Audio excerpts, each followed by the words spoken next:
only been using cell phones regularly in this country since 1996. And that's important because research takes time. It can take decades to actually get answers. So when you hear that we know that they're 100% safe, we actually don't know.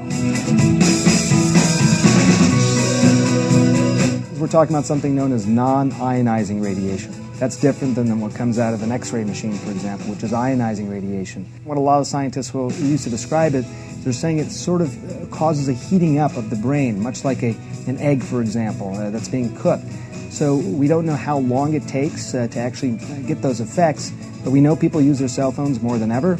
We know that they start at a very young age, and some people keep some source of radiation next to their brain all day long. So that's part of the concern as well.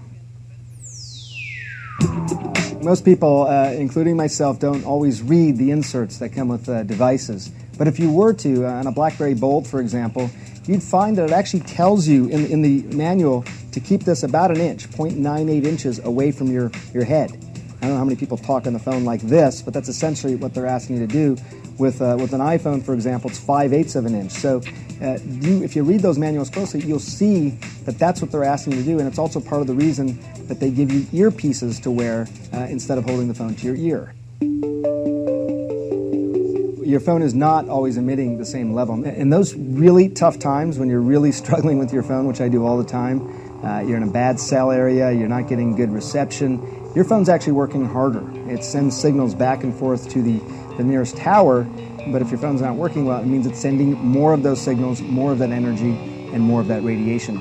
Those are good times to put the phone away.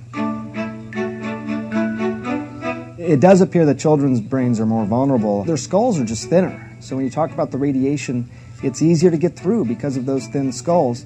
And also keep in mind, most of us didn't use cell phones until we were already adults. We didn't have this technology as kids. They're going to grow up their entire lives with it. Simply use an earpiece. I mean, all the research, all the science is pointing that way. And while we don't know enough yet, you don't want to find out 15, 20 years from now. In fact, there was a cancer link and you didn't do anything about it. The solution's simple.